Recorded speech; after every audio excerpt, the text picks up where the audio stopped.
Hey, Coach, I'm so excited that you found us on YouTube. Let me know how we can help. The video is just a small snippet of all the things we have over at teachhoops.com for coaches who want to get better. It's everything. It is the resource for basketball coaches, one-on-one calls, office hours with me. You know, I've coached at every level. I've coached NBA guys. Let me help you become a better basketball coach. Doesn't matter which level you're at. I am here to help. I'm here to serve. So go over and check it out. All right, let's head off to the video. Welcome to Coach Unplugged. This is Coach Stager. I have the opportunity today to interview Coach Matt Lewis, head basketball coach of University of Wisconsin, Oshkosh. This year, Oshkosh won the Division III NCAA national tournament, first time in school history. Which was 121 years of drought, which is awesome for Coach Lewis and his boys this year in the state of Wisconsin to represent Division III basketball. And also Coach Lewis was named Glenn Robinson Award this year, which is presented annually to the top men's basketball coach in Division III. Coach, how are you doing today? I'm doing awesome. It's been a fun month, that's for sure. So Absolutely. I appreciate you having me on. Yeah, great. So, Coach Lewis, could you give us a brief overview of kind of your basketball journey, and then we'll kind of connect to what you're doing right now. But I think it's really important that people understand the journey that you've gone where you are now. Yeah, sure. So I was a Division III player at Cornell College in Iowa, small school, and I was an average player at best, but I realized that I wanted to be a college coach, while I was going through that. And so during my playing days, I was trying to position myself, possible opportunities after graduating college. And one of those ways is I worked a lot of camps in the summer. I had a couple people give me the good advice of just going out and working college camps, working camps for professional teams and different things, just to try and make as many connections as possible. So I did that in the summer, my last 2 years of college, and what that led to was I had an opportunity to go down and kind of do a coaching internship / volunteer at the Citadel in Charleston, South Carolina. And I was doing that for about 3 weeks, a couple weeks, and the coaching staff got a new position.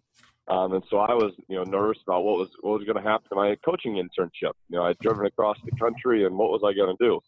And the staff said, "Well, come with us." And so I loaded up my suitcase in my car, and I drove to New Orleans with them. And then I started, kind of volunteering for them there. After a few months of doing that, I still didn't have a paid position and no way to kind of survive down there. And so I took a paid position at Rhodes College, a Division III school in Memphis, Tennessee. I moved to Memphis. I signed a lease on an apartment. And after about 2.5 months there, Tulane called back in New Orleans and offered me a full-time spot. So I picked up and I left. I went back to New Orleans. I spent 2 years as the director of operations at Tulane University. And then after 2 years of that, I kind of realized that I wanted to be a Division III coach and get back to the level that I knew and I loved. And so I left in search of one, and that led me back to Wisconsin. And ultimately, I ended up with a job at Oshkosh. I've been here the last 7 years. Right. You started out as an assistant, and then you became the head coach this year as the interim head coach, and then obviously won a national championship. But I think it's important to acknowledge that Oshkosh was not always that great, in regards to, and I like to read about the program and so forth, and what you've done with the previous head coach and so forth. Like, how were you able, guys, to change the Oshkosh program into a national championship? Because it seems like your first 2 years, you guys were like 19 and 32. It wasn't really like it wasn't all roses to begin with. And people look at people look at and don't understand how much hard work it takes to transform a program. And it wasn't just like you were the guy that changed everything. Obviously, there's a lot of other things that put into consideration and the transformation of Oshkosh basketball and what you've done. I think high school coaches and college coaches can learn from kind of how you were able to transform a program that's never won a national championship before and actually wasn't that really good in the WEAC, which is the Wisconsin conference that we have for Division III here. Not very good in the last so often years. So could you kind of elaborate out and touch on that a little bit? Yeah, absolutely. So we got hired in July 2012, and I say we, Pat Yuckham got hired as the head coach in July 2012, and then he called me and hired me about a week later. And from the beginning, we knew that Oshkosh was a place we could win at. They hadn't won in a handful of years. They'd made 5 national tournaments under the previous head coach and had some really good teams and good players, but they hadn't cracked through into what we thought Oshkosh could be. And so we had a vision and what we wanted to strive for the program to achieve. And for us, it all just started with we needed to find the right guys. And obviously, fortunately, at our level, we get to go out and recruit our own players. Unlike at the high school level, you just have to coach the ones that are in your district. Yep. We can go out and try and seek the right guys. And for us, the right guys were obviously the talent piece. You need guys that can play at a high level. But we needed high-character young men that really loved the game of basketball, that were serious students, and guys that we thought could just get a lot better throughout college. And so, those first couple of years, we weren't very good still. 12, 13, and 13, 14, we weren't great. And even, 14, 15, we won a few more games that year, but we hadn't really broken through and done anything in 3 years. But what we did over those 3 years is we were fortunate to start getting the right guys. And we had some tremendous guys in our program that first few years. And that really allowed us to continue building upon what we were doing. And we were fortunate to start adding some really talented players, after that. And those talented guys, in 15, 16, 17, got us to the national tournament. And we lost in the first round of both those years. But we just kept building it what we thought was the right way. And I think that kind of came out this last 2 years, just the character of our guys and how much hard work they had put into it resulted in some 2 special seasons the past 2 years here. Yeah, I think you touch on a great thing about character and high character and those intangible skills that are so important with basketball players. As me as a previous assistant at UW-Washington County, and we won our first state championship 2 years ago, and now I'm an assistant at Cedarbrook High School. Just the importance of when we recruited kids, even at the junior college level, the character factor and how much easier it becomes for coaches and so forth. But even at the high school level, I mean, you have a choice, or you have a way in regards to expecting character in what you do. Can you kind of touch on that a little bit? And, it's one thing to recruit these guys with high character, but also it's important to lay a foundation and expectation of what's expected at your program. Yeah, we talk a lot about, this is Titan basketball and this is not Titan basketball. And we, can kind of lay that down in all areas of their college life. The day-to-day basketball decisions, the way they handle themselves in the weight room and on the court and in practice and all those settings. But, what are they doing in the classroom? Are they sitting in the first 2 rows? Are they engaging, participating, or are you just trying to skate by? And so we talk about, all right, if you're doing this, this is Titan basketball. If you're not doing this, it's not Titan basketball, and we got to hold you accountable. And it goes across again all different facets of their college life. It's not just the basketball thing. And we talk a lot about is if their house is in order, if they're doing well in the classroom, or they're achieving at the level they're capable of in the classroom, they're making good decisions on the weekend and in the dorms and that sort of thing. And they're just generally living a fairly balanced, healthy life, we're going to have more success on the court. If we've got guys that have a ton of issues and are struggling in a lot of ways, and just aren't making great decisions a lot of times, it's more difficult to win basketball games. So we need those high-character kids that are going to live up to Titan basketball. For sure.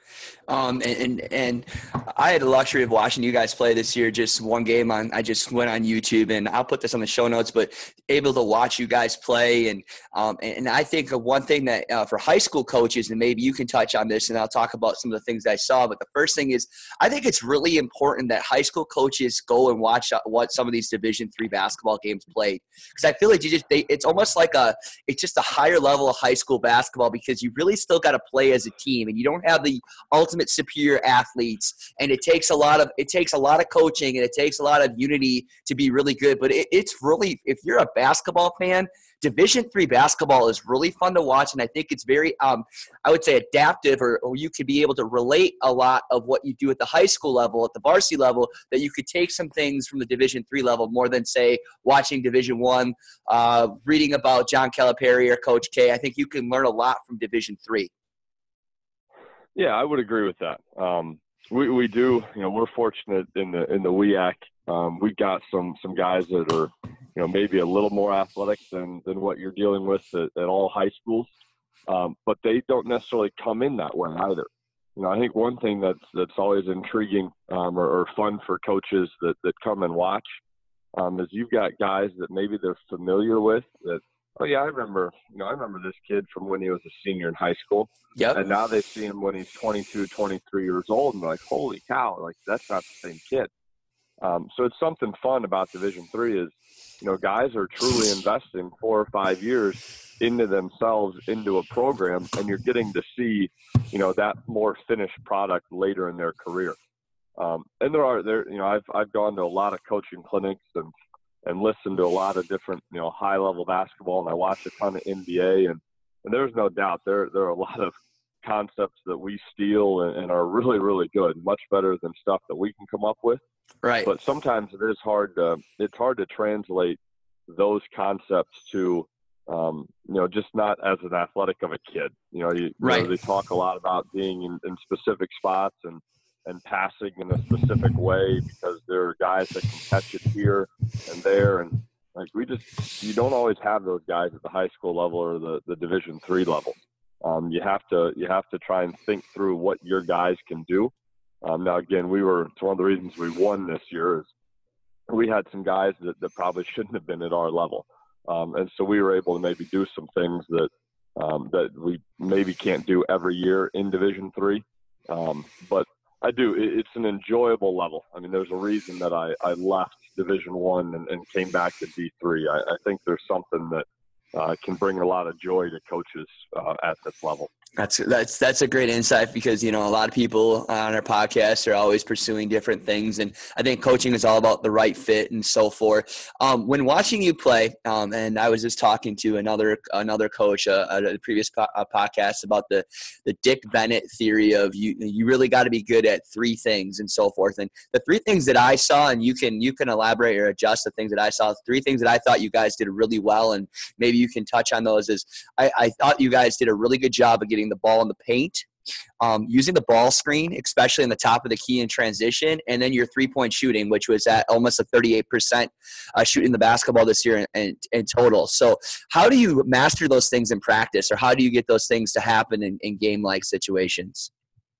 Yeah, that's obviously the more skilled offensive players that you have, the easier it is just to be good offensively. Like if you got guys that can put the ball in the hole, it doesn't matter what you run offensively. Right. You got to get skilled guys. And again, fortunately, we can recruit those guys, or at least attempt to address it in the recruiting process.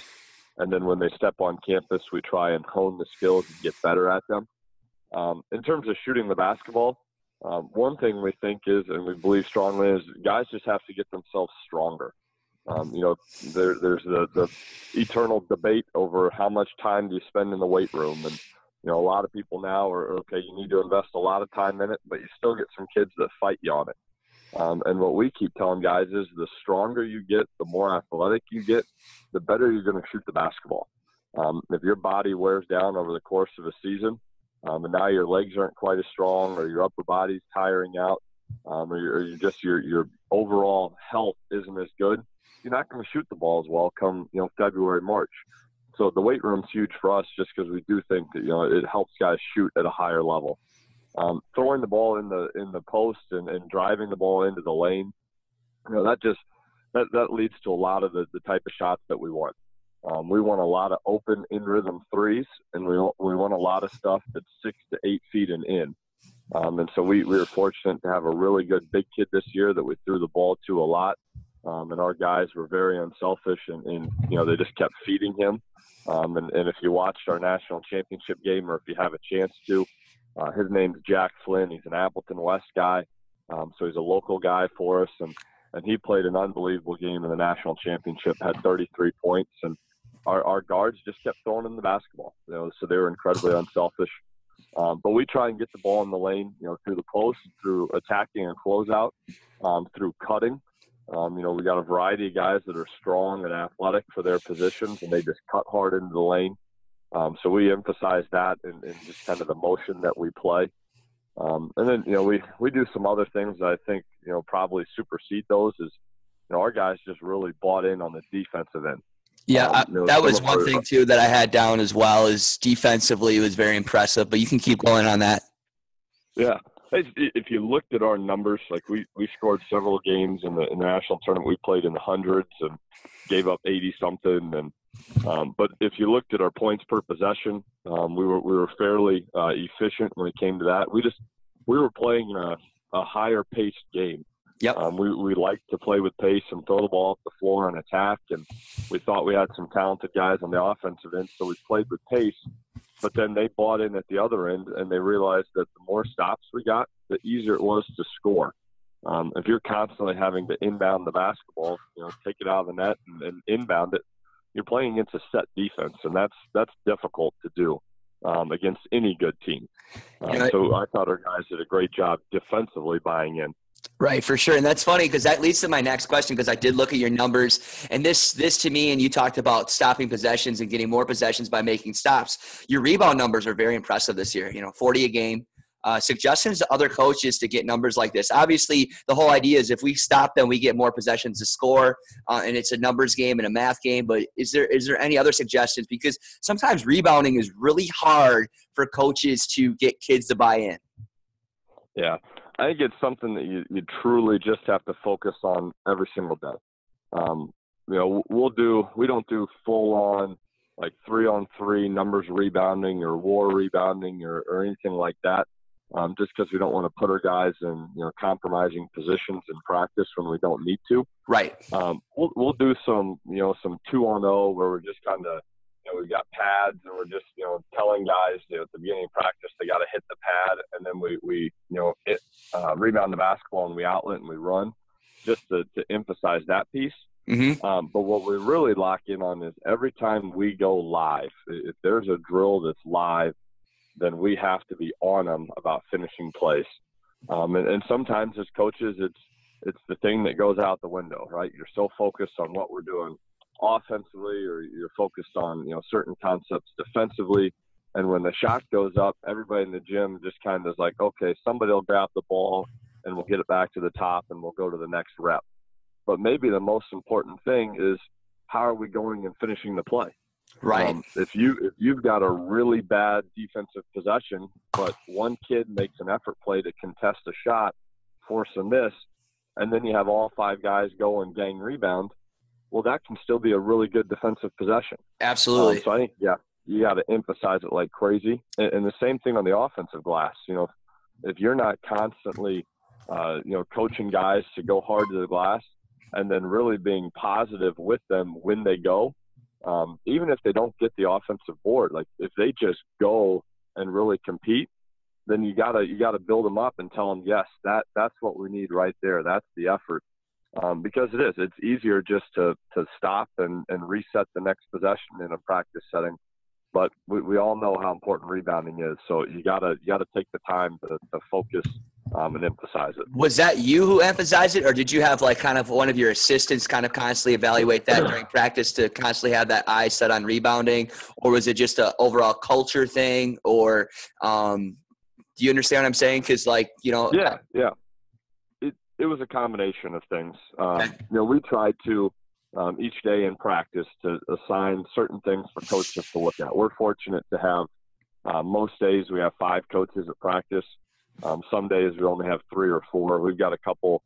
We've got 2 full-time assistants, so we have 3 full-time coaches that are always there, and then we have 2 kind of part-time volunteer coaches that get here as often as they can. So when we have a full staff there, this guy's in charge of rebounding that day. This guy's in charge of post play that day. This guy's in charge of ball pressure on defense this day. And so we try and give each coach specific things to look at. But then there are days like, after a game, if I feel like we didn't rebound the basketball very well, then I'll just try and walk into that practice and truly focus on rebounding. And that's the only thing I'm worried about. And no doubt your attention, gets drawn somewhere else. But as a coach, you got to try and pull your attention back to the thing that you really need to focus on. So there were several days where it was just rebounding. We've got to do better on the glass on both ends, and that's where our focus needs to be. So, we came at it from a variety of ways. Okay. So, a lot of people want to understand how does, you kind of touched on a little bit, but advice, or how does one get into the college ranks like yourself? Obviously you touched on camps and connections, but if you could just touch on a little bit more of like how someone would go about, starting to have let's say their ultimate goal is to end up being in your shoes. What are some suggestions that you would give to coaches to do that? Well, I definitely think one avenue is, if you're in college, or even if you're just out of college and you're a young high school coach, go and work camps. Okay. Contact college coaches and go and try and make connections at camps. One of the ones that's really good in terms of just making connections in the Midwest is the Snow Valley camp. Okay. The Wartburg College hosts in Waverly, Iowa. That one's run by Coach Showalter, who works with USA Basketball, and that camp it is difficult to get on there. A lot of people want to work it, but if you apply and do it a couple times, like maybe you can crack through and get to work that camp. And so there's a lot of great connections there. But obviously college camps, the thing that you get to do at a college camp is truly just interact with the staff for a week or 2 weeks, depending on how long you work in their camps. So that's really good.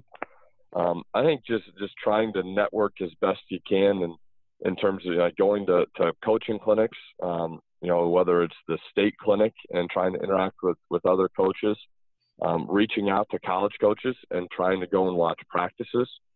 Some of those things are really good.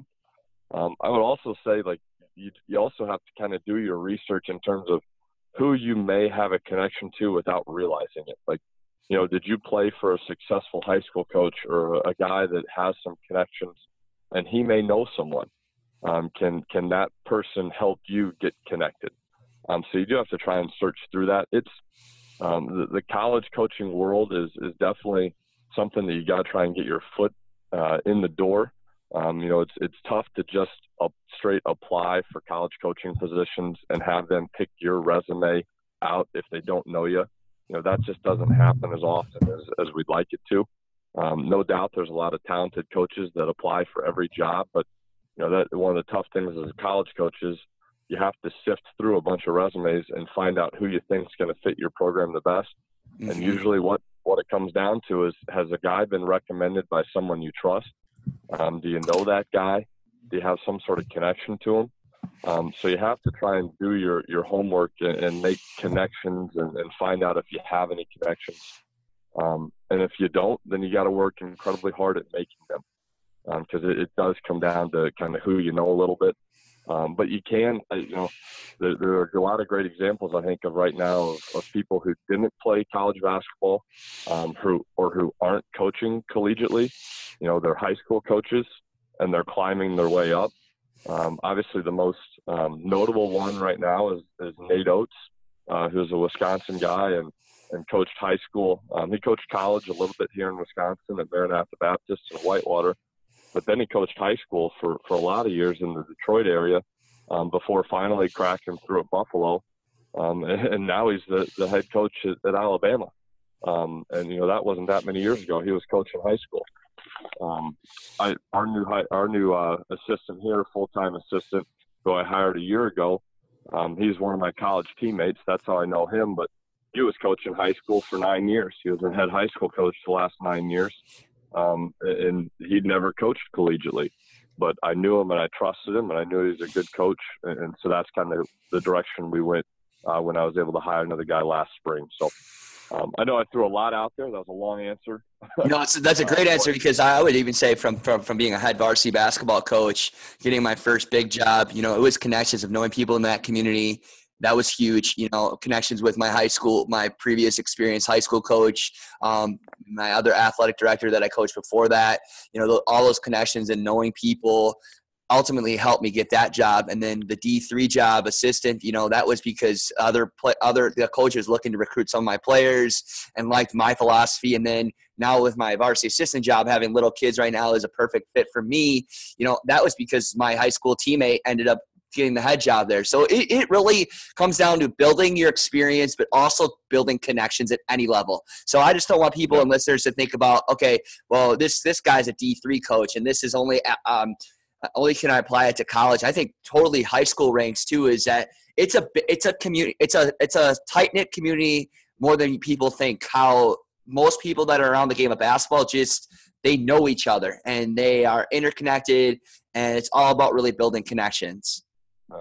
And I would say the one thing I would add is while you're doing that, you know, maybe one of the most important things is, and you know, not overlook is you have to be successful. Yeah. You know, so a lot of young coaches, and you know, I had to fight the kind of human nature is you're always trying to look forward and look for how do I get to that next job? How do I make a connection that gets me in the next thing? When maybe the best thing you can do is just win at the spot you're at. Yes. And, you know, so that was my, you know, our thing here at Oshkosh was, you know, rather than going and applying for a lot of jobs, I wanted to win at Oshkosh. And never did I foresee, you know, the head coach leaving and myself getting this position. But if we hadn't been winning at a high level, he doesn't get that opportunity, and I don't get this opportunity that I'm in right now. So, you know, you got to focus in on where your feet are and really try and win and be successful. And that will lead to some opportunities as you build those connections. Right. So often people want to go from point A to point B so quickly instead of maybe going up the ropes a little bit and having a little success. I think that's really important. I think that's a great thing. Too often people are like, oh, I've been coaching 8th grade basketball for 10 years now and be a varsity coach, you know, and they take a really, really crummy job and they never get any success instead of, hey, maybe I should be a freshman coach at this really good program for a while, have some success and move up. I think that's a great point. So in your first year as a head coach at UW-O, you were tagged the word interim. How did you handle that situation, and what were the keys to your success this year? You know, internally, I was obviously aware of it, and it did motivate me. You know, I didn't want to be called the interim, right? But we did not really acknowledge it. We didn't talk about it. You know, we just approached it like I was the coach, and so it wasn't something that our coaching staff worried about, or you know, our players they weren't worried about it. You know, we were all just trying to enjoy every day and try and get better. And I think that was maybe the best thing we did this year, is our guys just had a focus to them every single day. You know, we had last year in 2017-18, we come up, you know, 2.5 minutes short from winning the national championship. We were tied and we just didn't get a rebound here or there. And they made a couple plays, and all of a sudden we're standing there and Nebraska Wesleyan's cutting down the nets. And then the coach leaves, and, you know, people are wondering, you know, new coach, a lot of returners, are they going to be any good? Shouldn't they be good? You know, they return everybody. And so people just wanted to kind of wait and see what was going to happen. And our guys, rather than just waiting and seeing what was going to happen come October, November, December, those guys really reinvested in themselves all off season, in the summer, in the fall. And then every single day of practice, you know, they had a focus to themselves, and there was no question those guys wanted more than what they had achieved the year prior. So they did a tremendous job at that. That's awesome. So what's next for you, Coach, then? This is kind of my final question. Sure. Well, I'm still in the process here at Oshkosh. I'm, you know, in the middle of the search process to become the full-time guy. I'm hopeful that it goes my direction here in the next few weeks. But my goal is to be at Oshkosh. That's what it's been since I realized it was a reality. You know, this time last year, I wanted to be the full-time coach at UW-Oshkosh. It's an incredible place. Obviously, we've had a lot of success. I am not a Wisconsin guy. I grew up in Illinois and went to college in Iowa. But I've lived here the last 7 years, and in the last 7 years, the Fox Valley has become home for us. You know, It's a great area to live. It's a great recruiting area for you too. Yeah, it's incredible. My whole family lives here now. My fiance and I own a house. My mom and dad and brother, sister-in-law, and nieces, and my future mother-in-law and brother-in-law. And I've got, my brother-in-law's got a little nephew now. Our whole family's in the Valley. So my goal is to be here for a long time. And because the things you just mentioned, it's an incredible university. Oshkosh is a great city. The area is awesome, and you can recruit high talented, high character young men to our program from this area, from the state of Wisconsin. And the last thing is there's a lot of fun being in the WEAC and being in Division III in this state, because I do think there are a lot of people that still respect Division III across the state of Wisconsin. Oh, absolutely. And across the Midwest too. And so it's a lot of fun to be a Division III coach in this region, in this part of the state, and in the Midwest. Absolutely. Well, Coach, I appreciate your time. I think people are going to get a lot of great information from you and so forth. I wish you the best of luck in the future, and congratulations on your amazing season. And we thank you very much here on Coach Unplugged. Thank you. I really appreciate the opportunity to come on, talk hoops, talk a little UW-Oshkosh basketball. It's a lot of fun. And if there's any questions, or if ever I can be of help to any of the listeners, just look up my info on our website and reach out to me. Yeah. What we'll do, Coach Lewis, we'll put some. I'll talk to you after the interview. We'll talk about getting some show notes and that information if people want to contact you. That'd be great. Thanks a lot. Yeah. Hey, Coach. Hope you enjoyed that video. Let me know how we can help. teachhoops.com, if you click up above and down below, is the one-stop shopping for basketball coaches. It's not only community, it's not only resources, it's not only mentoring from me, it's a little bit of everything. I've been there. I've won lots of championships and lots of rings. I can help you become a better basketball coach. Let me know how I can do that. Enjoy the day.